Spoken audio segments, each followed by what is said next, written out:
The lesson the CEO never saw coming. Have you ever noticed how easily people underestimate the Philippines? Even today, in an age of global companies and digital connection, there are still Western executives who quietly assume that Filipinos can't handle the language of global business. Imagine walking into a glass-walled boardroom in Manila or Singapore and hearing someone whisper, "Do they really understand business English?" That one quiet sentence still lingers in the air, heavy, dismissive, and wrong. But this is the story of how that same doubt was crushed, not through arguments, but through experience. It began with a man named Richard Lawson. Richard wasn't just another CEO. He was the kind of leader who flew business class across time zones without blinking, who could discuss profit margins in 5 currencies before breakfast. He had built companies across Europe and the US, and his name carried weight wherever business was spoken. So when one of his directors suggested opening a support hub in the Philippines, Richard raised an eyebrow. "Are you sure?" he asked flatly. "I've heard Filipinos speak English, but do they really understand business English?"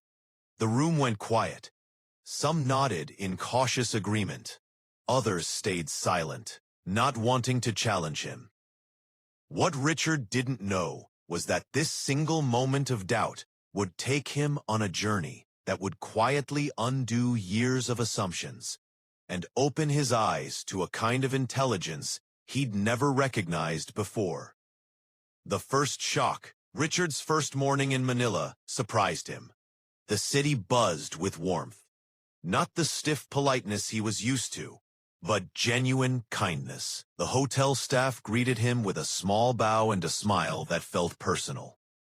Even the traffic outside, chaotic as it seemed, moved with a strange rhythm, loud but alive.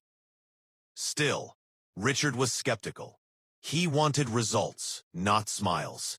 That afternoon, he met his new Filipino team, young managers gathered in a bright, modest conference room. He expected nervousness, fumbling English, maybe even awkward silence. Instead, a young woman named Anna began the presentation. She spoke with confidence, her English crisp, her tone professional, her words precise. As she laid out the quarterly projections, she didn't just speak English, she commanded it. Richard blinked. This wasn't what he expected. He listened as Anna explained market shifts and customer trends with the same vocabulary he'd hear in Wall Street meetings. When she challenged one of his assumptions, politely but firmly, even Richard's most senior advisors looked impressed. "Where did you study?" Richard asked afterward, half expecting her to name an Ivy League school. Anna smiled. "Here in Manila," she said softly. "And I read a lot of Harvard case studies online." That was his first real shock. Not just that she could speak perfect English, but that she could use it strategically, blending clarity with cultural understanding, respect with persuasion. It wasn't language. It was leadership. But conversation over coffee. That evening, still deep in thought, Richard stopped by a small cafe. As he reviewed his notes, he overheard 2 young baristas chatting with customers, switching effortlessly between Tagalog, English, and Korean. It wasn't just the multilingual skill that struck him. It was how natural it felt, how easily they adapted to whoever stood in front of them. There was no fear of making mistakes, no self-consciousness, just pure connection. Richard smiled. If this is how they communicate in a cafe, he thought, what does that say about how they connect in a boardroom? OS. The turning point. A few days later, Richard joined a high-level strategy meeting. Around the table sat executives from Europe, the Middle East, and the Philippines. Halfway through, the discussion grew tense. A European partner started dominating the conversation. his tone sharp, his ideas unyielding. Richard expected the Filipino team to retreat politely, as he'd seen happen in other countries. Instead, Anna spoke up again, calm, composed, her voice steady but kind. She didn't argue, she reasoned. She guided the conversation like a conductor leading an orchestra, balancing firmness with grace. And when she finished, even the European executive paused, nodded, and said quietly, "That's a perspective I hadn't considered." Richard sat back, speechless. This wasn't about English anymore. It was about emotional intelligence, the ability to lead without raising one's voice, to assert without offending, to win trust through clarity and humility. He realized then that what he was witnessing wasn't coincidence. It was culture. The Filipino way of leading wasn't loud or arrogant. It was thoughtful, warm, and quietly powerful. What the Philippines taught him. That night, Richard couldn't sleep. He had spent years believing that business English, the real kind, belonged to the West. But what he had seen in the Philippines changed that. Filipinos didn't just speak English. They spoke it with heart. Their strength wasn't in the accent or vocabulary.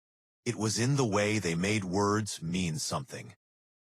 Anyone can memorize business jargon, but not everyone can make people feel understood. And that, Richard realized, was the secret weapon of the Filipino professional. Communication that builds trust before deals are even signed. One last lesson. Still, a small voice in his head whispered, "Maybe Anna's just exceptional. Maybe you just got lucky." But the Philippines wasn't done teaching him. A few days later, he attended a casual workshop with mid-level managers. It was held in a simple office. Whiteboards, sticky notes, plastic chairs. Nothing fancy. When the session began, a man named Joel took the floor. His tone was calm, his English effortless. He spoke about market segmentation with the ease of someone who had lived and breathed it. Another manager, Marissa, chimed in, comparing customer retention trends in Southeast Asia and North America. Others followed, building on one another's ideas, bouncing insights back and forth like a well-trained orchestra. There was laughter, there was debate, and through it all, there was mastery. Richard sat quietly, watching. This wasn't luck. This was normal in the Philippines. And for the first time in his long career, the global CEO realized something humbling. That the future of international business might just sound a little less Western and a little more Filipino. Because true fluency isn't about accent or grammar. It's about connection, empathy, and understanding. And in that, the Philippines was already leading the world, one conversation at a time. And then, in a moment that made Richard's jaw tighten in surprise, the room came alive. The Filipino managers began debating, respectfully, passionately, in English so fluent, so natural, it reminded him of graduate-level seminars from his Ivy League days. Ideas flowed, not as memorized phrases, but as thoughts sharpened by experience. They challenged, they countered, they built on each other's points with precision and warmth. Richard sat back in silence, his pen motionless over the notebook. He had walked into that room expecting to evaluate them, but here he was, being educated. When the session finally paused for a coffee break, Richard excused himself and stepped outside. The humid air greeted him. He watched the blur of Manila traffic, jeepneys painted in wild colors, school children laughing in Tagalog, vendors calling out over the honk of buses. And as the noise of the city wrapped around him, he replayed what he had just seen. This wasn't about grammar, or accent, or textbook vocabulary. It was about confidence. These Filipinos weren't waiting for Western validation anymore. They were already capable, already ready. But then, another thought crept in, quiet, unsettling. If Filipinos were this skilled, then why hadn't the world recognized it? Why did executives like him still carry that image of the Philippines as a nation of call centers and customer service smiles, instead of boardrooms and bold ideas? A dinner in Makati, that realization deepened later that evening, almost by accident. One of Richard's local partners invited him to dinner with a group of young entrepreneurs. They met in a small restaurant tucked away in Makati, not the flashy type that foreigners write about, but the kind where conversation stretches past midnight, where plates are shared and laughter fills the air. As they talked, Richard noticed something fascinating. The group switched languages effortlessly, English to Tagalog, Tagalog to Spanish. Sometimes even a few Korean words mixed in. It wasn't forced or awkward. It was seamless. One moment someone was pitching a startup idea in perfect business English. The next, they were teasing each other in Tagalog. Then, a Spanish proverb slipped in naturally, followed by laughter that needed no translation. Finally, Richard asked the question that had been sitting on his tongue all evening. How do you all switch so easily? Doesn't it confuse you? A young entrepreneur named Carlo smiled, amused. Confuse us? Not really. Sir, he said. It's how we grew up. At home, it's Tagalog. At school, it's English. With our grandparents, sometimes Spanish. And now, with our Korean neighbors, well, we pick up a few words too. He shrugged lightly. For us, it started as survival, but over time, it became our strength. Richard stared at him, his drink forgotten. For Westerners, English was inherited. For Filipinos, English was earned. It wasn't their birthright. It was their tool. And that tool, shaped by history and sharpened by necessity, had turned into something even more powerful than what many native speakers possessed. Later that night, when the bill arrived, Richard saw something small but unforgettable. Carlo insisted on splitting it evenly, but it was what he said next that struck Richard the most. It's not about the money, Carlo said simply. It's about respect. In business, when you carry respect in the small things, people trust you with the big ones. It wasn't flawless English. There was a soft pause, a faint accent, but every word landed with weight. Walking back to his hotel, Richard couldn't shake it off. The world thought of the Philippines as a support nation, but what he had just seen were strategic minds. People who not only understood global business, they humanized it. He whispered to himself, have we been underestimating them all along? And if so, what does that say about us? He didn't know it yet, but the Philippines wasn't done teaching him. The test of respect. A few days later came the true test. Not another workshop, not another dinner. It was a high-stakes negotiation with one of the company's biggest European partners. The meeting was held in a sleek Makati boardroom. Glass walls, sharp suits, the restless skyline of Manila beyond. The European delegation entered first, briefcases in hand, their expressions serious. They were used to dominating the room. To them, negotiation meant control, a battle of will and words. Richard had seen them before, in London, Frankfurt, New York. The same cold efficiency, the same air of superiority. He wondered, would the Filipinos hold their ground, or would they shrink beneath the weight of that tone? The meeting began with polite greetings. And then the European lead negotiator, Klaus, leaned forward and spoke.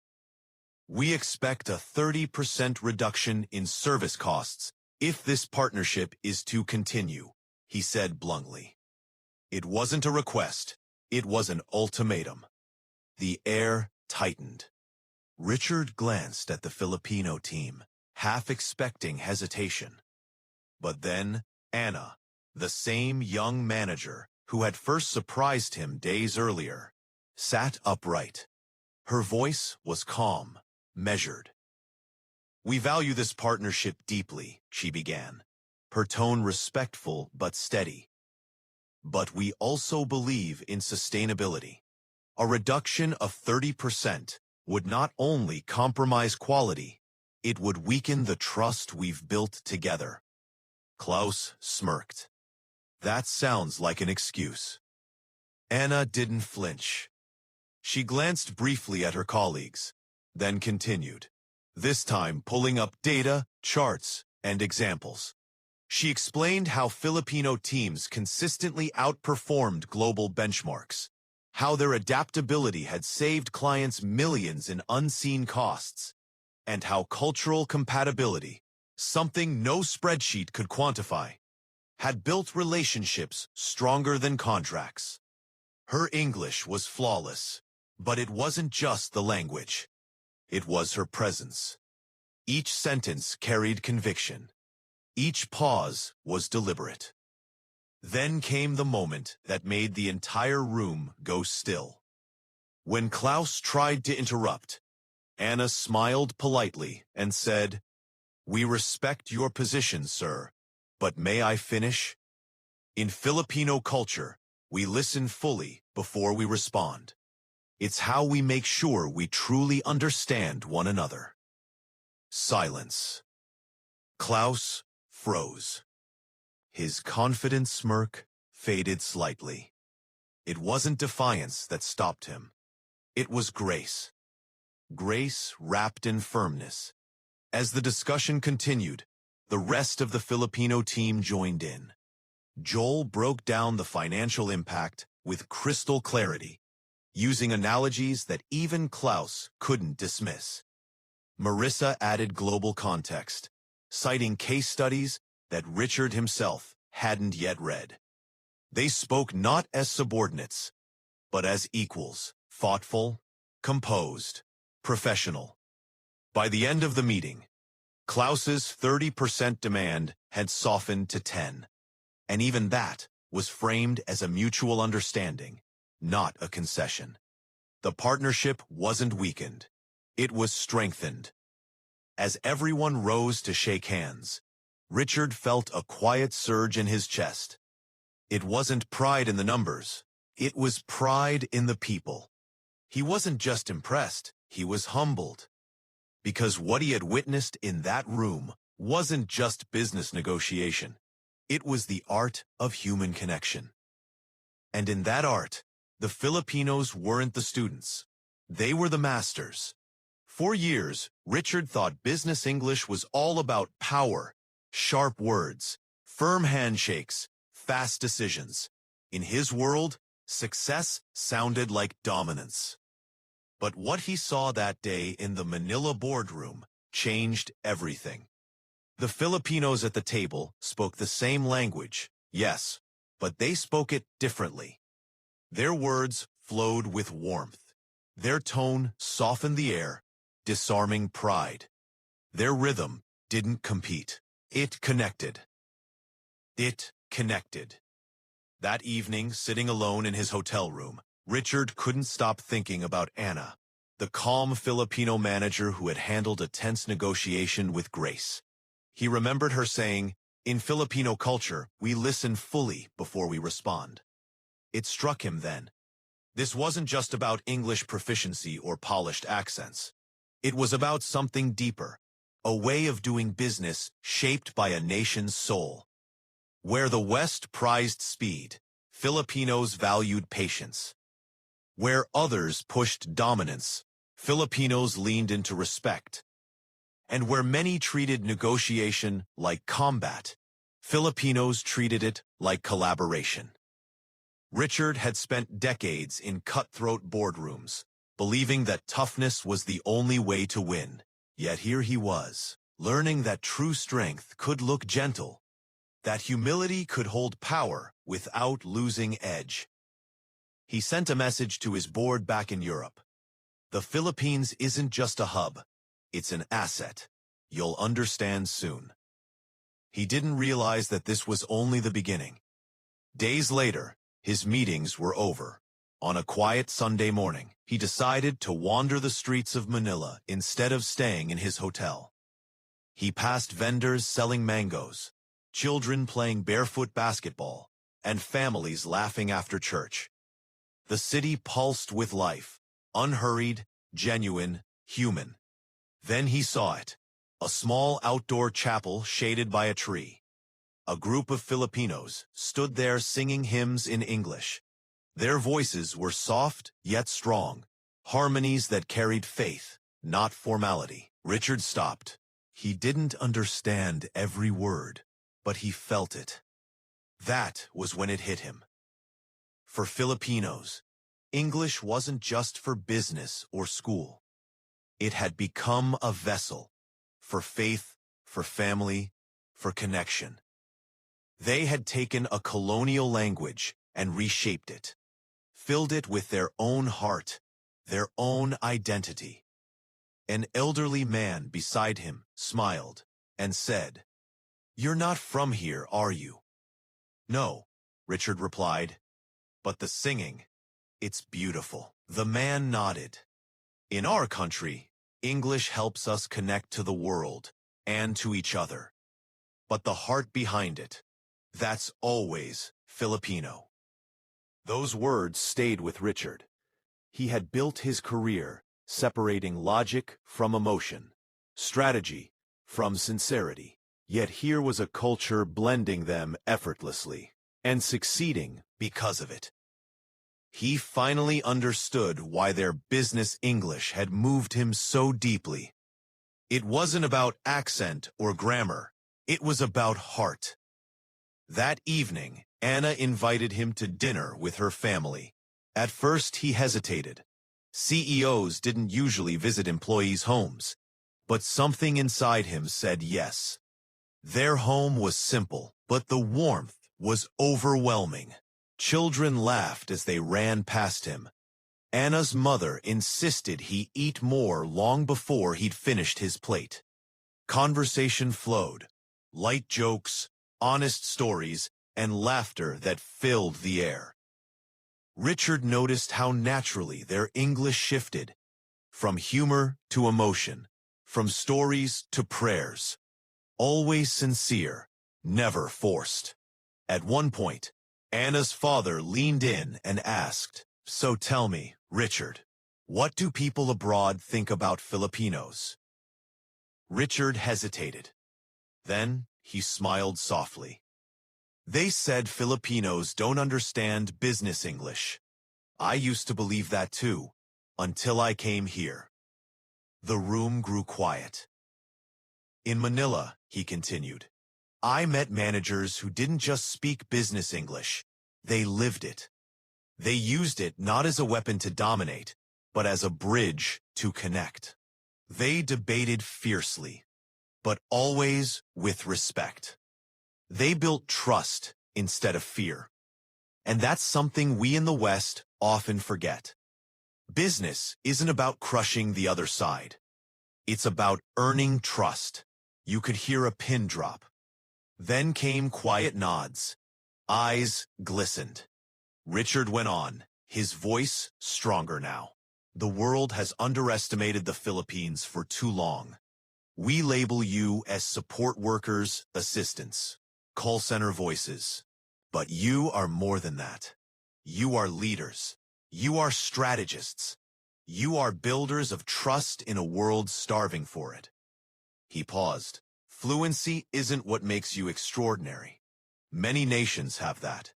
What makes you stand out is how you humanize English. How you turn a global language into a language of care, humility, and respect. You make boardrooms feel less like battlefields and more like communities.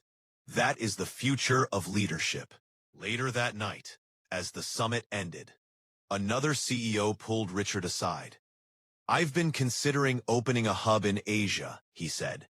"Everyone told me Singapore or Hong Kong. But after hearing you, maybe I should see the Philippines." Richard smiled. "Do it. You'll learn more than you expect."